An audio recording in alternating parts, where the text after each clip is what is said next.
Hey Facebook, it's Talia from Ayurveda Everyday with Talia. How are you? I'm sorry I'm late with today's live. It actually started a few minutes ago and it just wasn't clear whether or not it was working. So I decided to jump out and come back in because I don't think it was working. So here I am.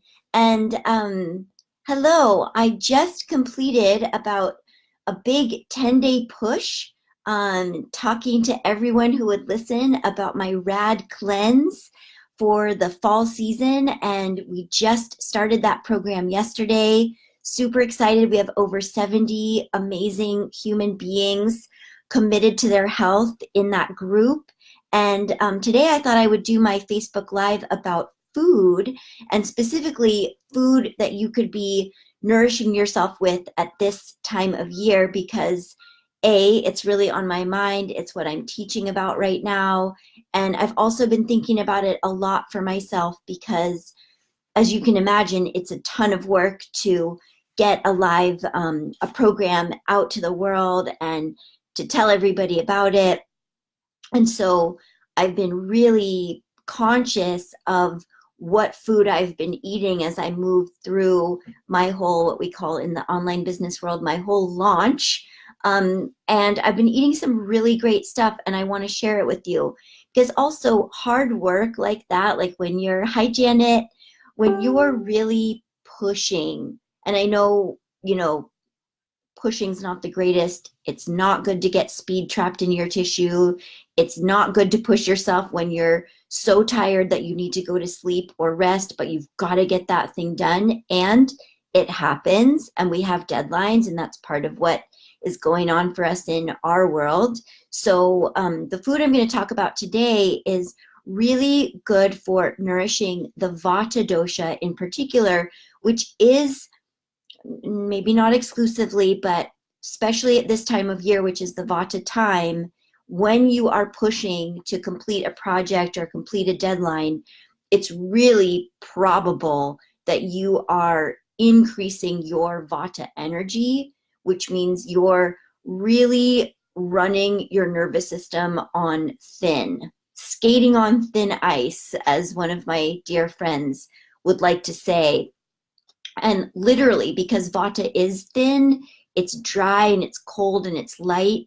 And so when you're running a lot of Vata energy, um, it can catch up with you. And when it does, you can feel super dizzy. You might get constant ringing in your ears, um, have a hard time focusing, have a hard time sleeping, kind of leave your body, just not feel grounded and not feel productive. And that can be a really frustrating feeling, especially when you have a lot to do.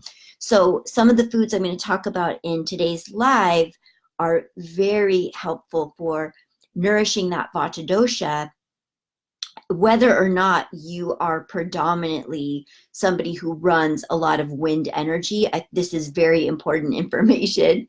So one of the main things is Vata is cold, light, and dry, and in Ayurveda, we always do the opposite. So when I'm recommending food for someone cold, light, and dry, or someone affected by the season, I think, what are the opposite qualities of that?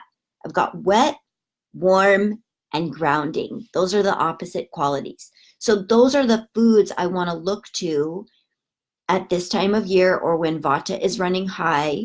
And that's, it's, I'm going to say this because I keep repeating myself, like, Vata running high.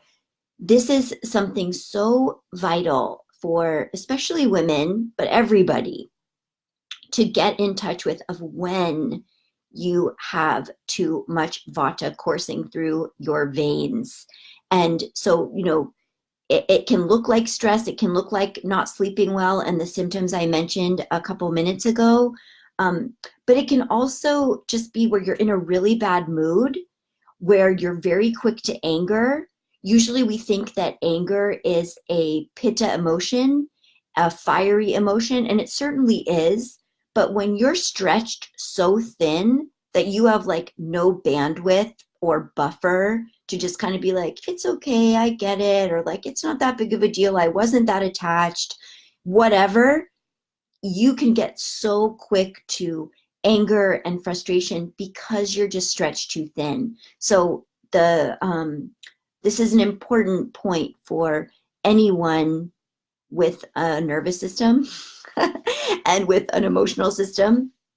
And also if you're somebody who has been diagnosed with osteoporosis or bone loss, one of my yoga teachers said the other day, the most important real estate in your body is the space between your vertebrae, which I thought was amazing. And so, we want to really nourish that spinal column and nourish the bones and the nerves that are all along that spinal column. And we do that when we nourish vata. So there's so many different reasons to pay attention to this. I've named but a few.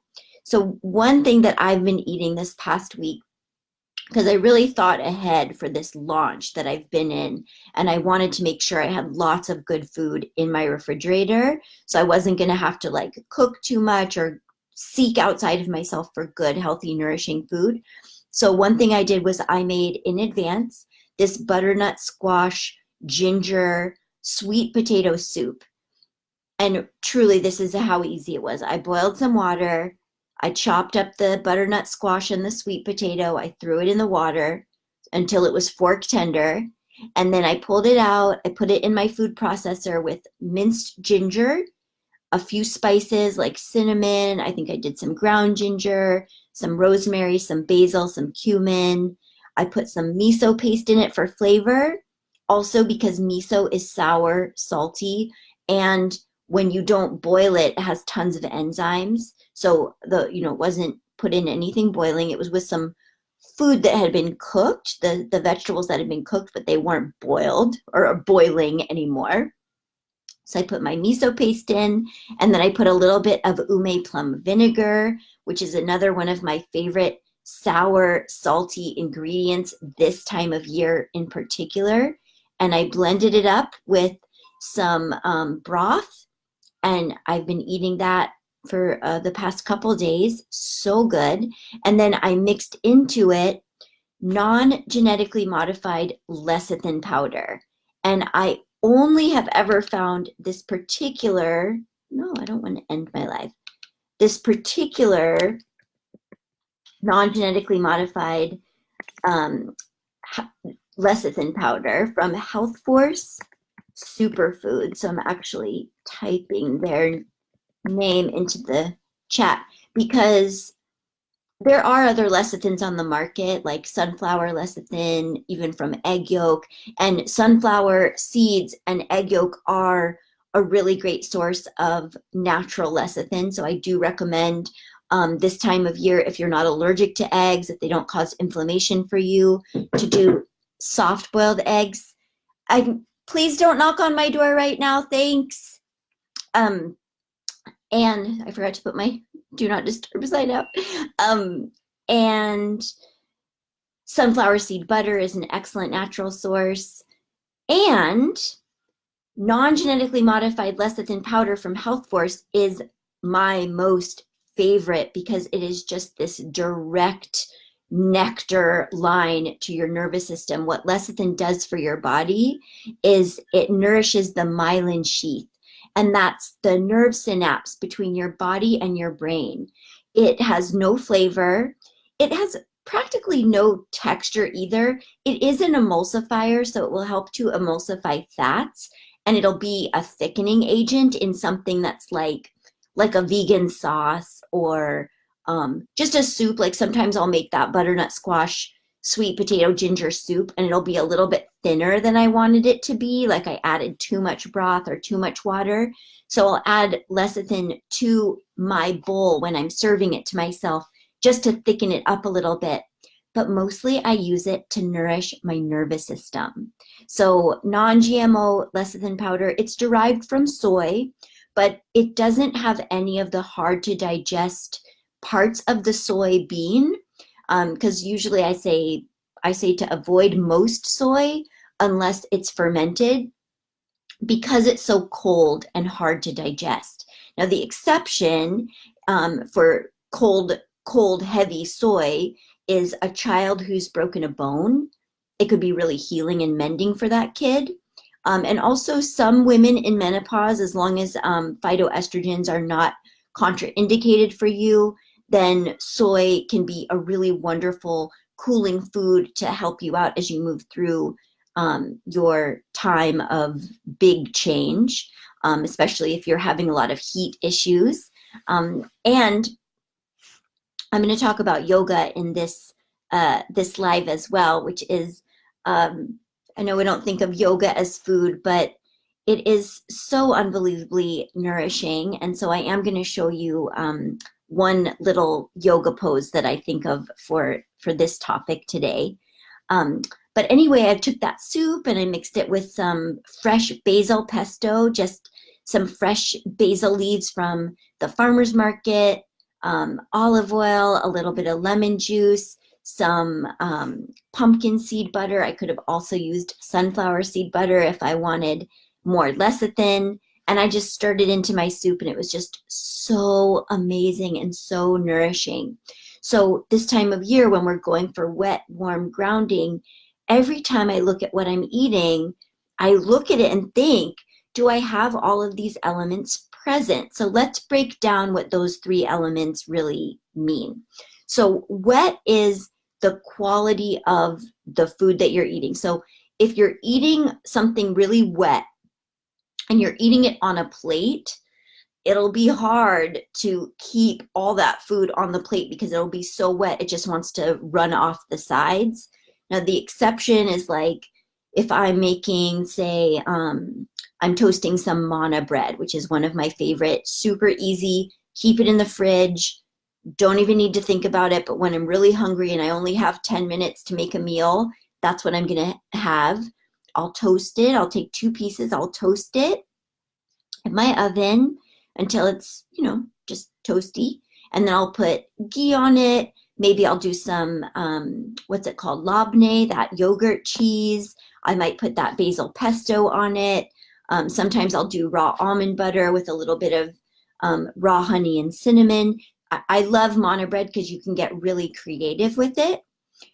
So I'll have that, but I will make it wet on my plate by the amount of ghee or olive oil that I pour over it.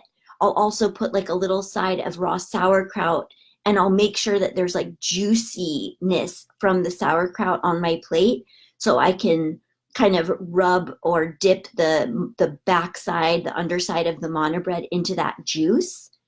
And then I'm making sure that this meal is wet. Now, I'm going to make a meal like that even more wet if I sip on a cup of hot ginger tea or miso soup while I'm enjoying my manna bread with all these amazing toppings.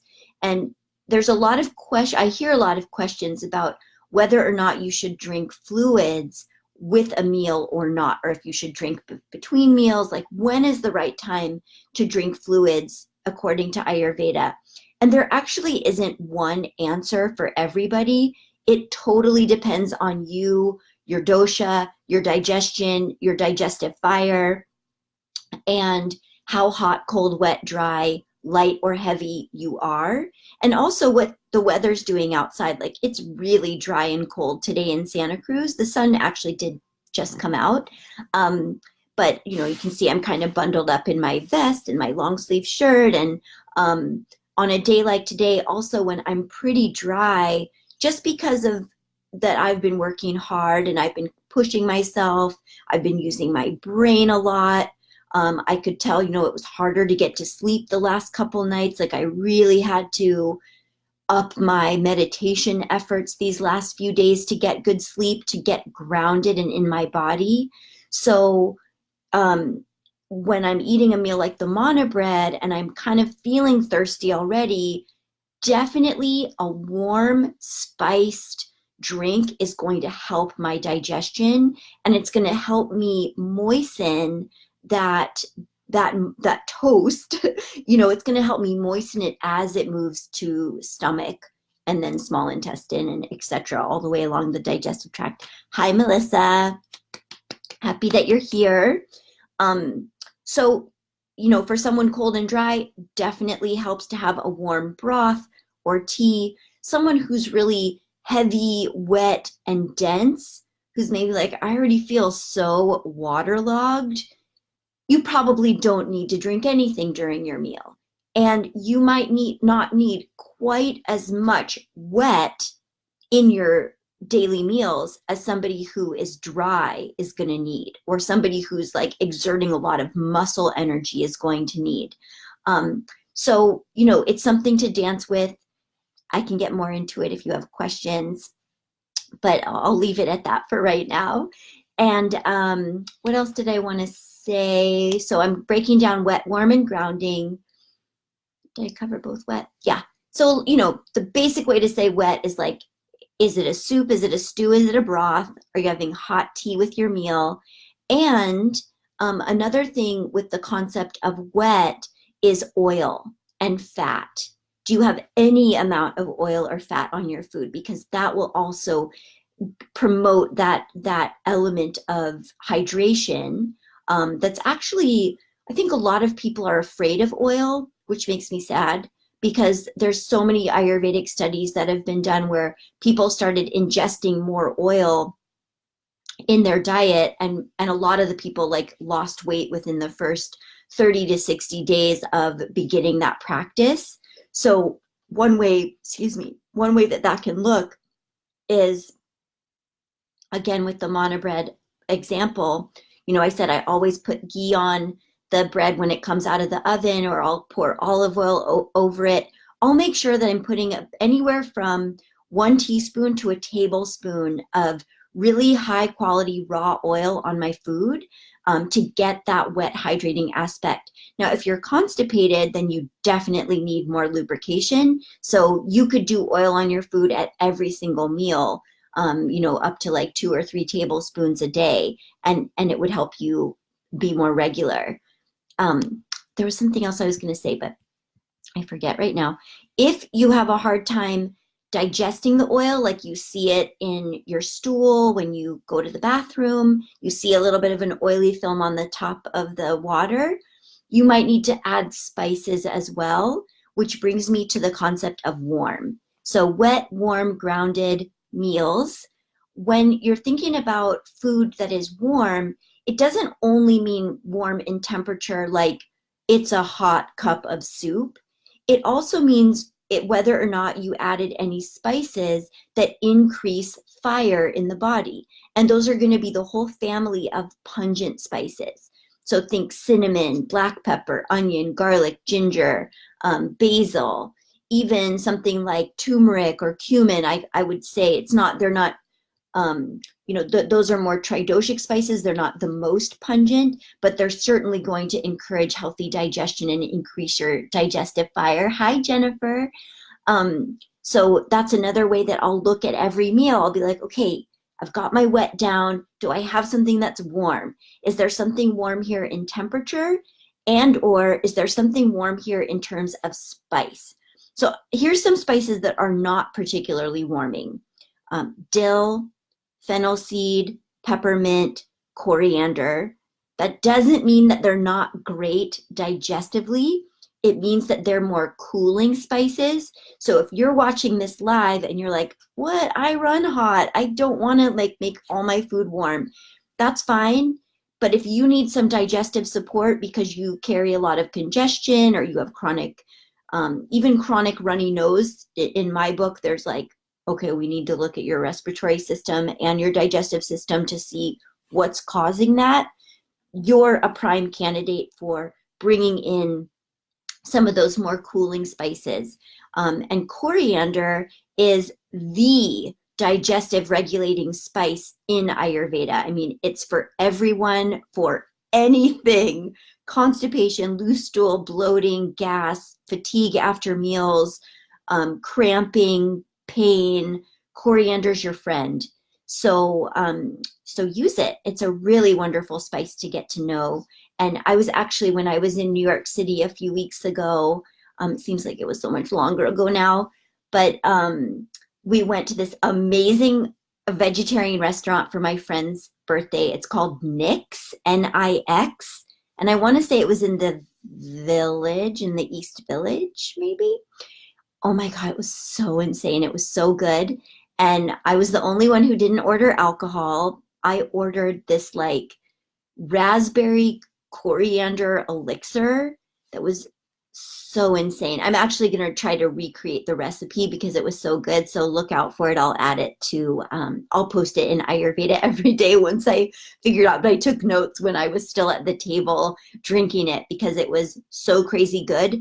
And I'm pretty sure the guy told me it was only, literally only raspberries, coriander, and water. But it was like out of this world. Anyway, coriander is amazing. And then grounding. So what does grounding mean?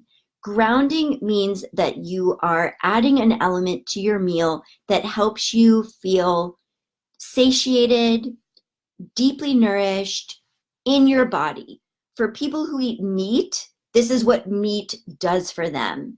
And it's like, oh, I really got like, oh, I really sank my teeth into something that I'm like, yeah, I've got strength, I've got energy. So, you know, for my vegans and vegetarians, you know, one thing that I might add to a meal like I've described that would be grounding, and it doesn't seem like it would do much, but actually does a lot, is I might add a protein powder. Just a plain, not vanilla, not strawberry or chocolate, just a totally plain plant-based protein powder. I really love the ones from Mattole Valley, which I'm now carrying on my website. So my new my website, it's not a new website, but taliaskitchen.com. If you go and you check out the shop, we've actually just opened up my shop, and not every single thing is up yet, but we are almost done bringing it all in. And so I've got a handful of protein powders on there now. All my faves, some of my faves, not all, every single one, but most of them. I also really love Billy's Infinity company, which I think their website is infinitygreens.com. Their protein powder is what Health Force Superfoods protein powder used to be. So it's raw sprouted brown rice with hemp seeds and nopal cactus. And I don't know what it is about that combination. It's this awesome complete protein. It tastes so, I just think it digests so great. It tastes really great. It's very neutral if you get the plain one. So that's another one I might add to a vegan or a vegetarian soup or stew. Just stir it in like a tablespoon or two. So I get anywhere from, 7 to 16 grams of protein. And that's really going to help me get grounded in that meal. I'm about to post this recipe. I finally typed it up.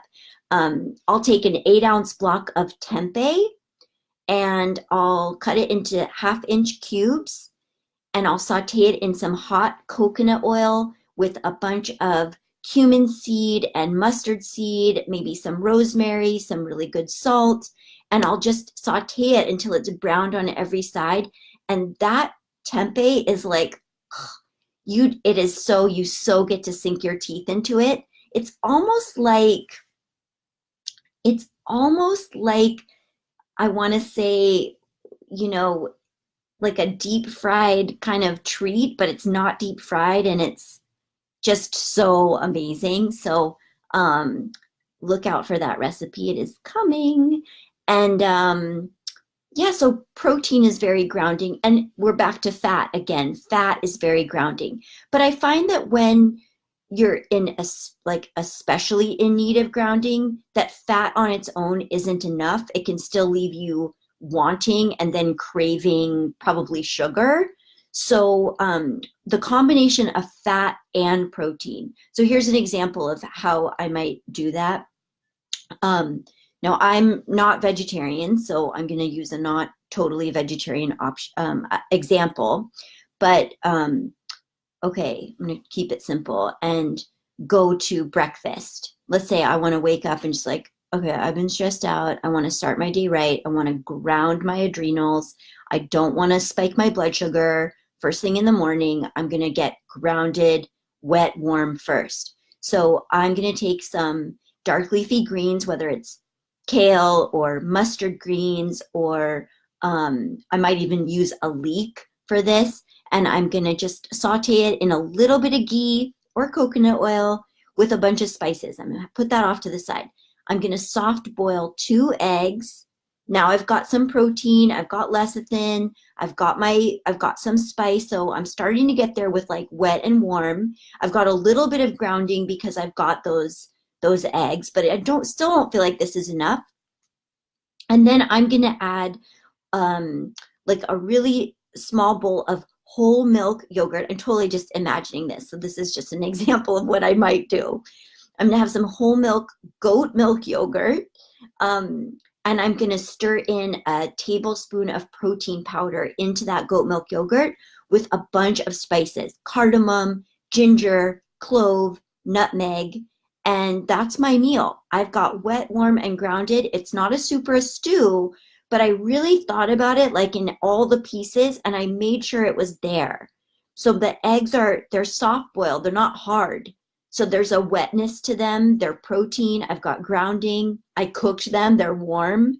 The greens are bitter. Bitter is cold and dry, but I cooked them and I used oil. I might even pour a little bit of olive oil on top, and then I spiced them. So I made them wet and warm. And then I'm adding that sour, protein heavy, dense yogurt with protein powder in it for my grounding.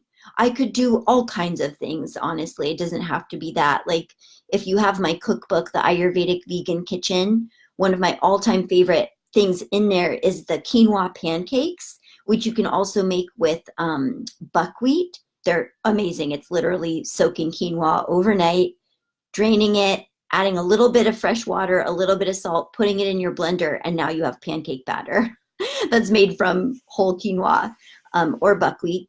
But I might also like make those pancakes in some ghee or coconut oil.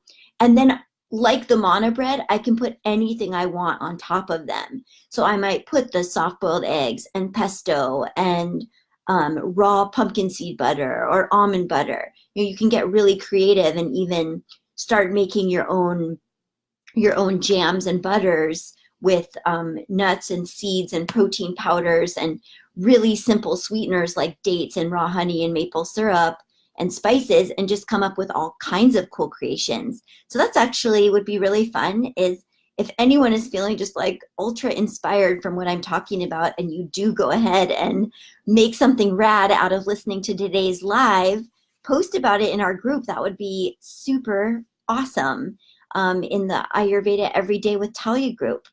So that's what I have for today. Now, I did say I would show you this yoga pose, so I'm going to have you come with me here. Now, this is especially great for anyone who's having hot flashes. So I'm taking my legs wide apart. I'm going to put this yoga block here. And I'm really like my toes are straight forward, and I'm pressing into my outer heels. My legs are really strong, and I'm just going to come forward and rest my forehead on that block, and doing that pose like a head supported standing forward bend in the middle of your day.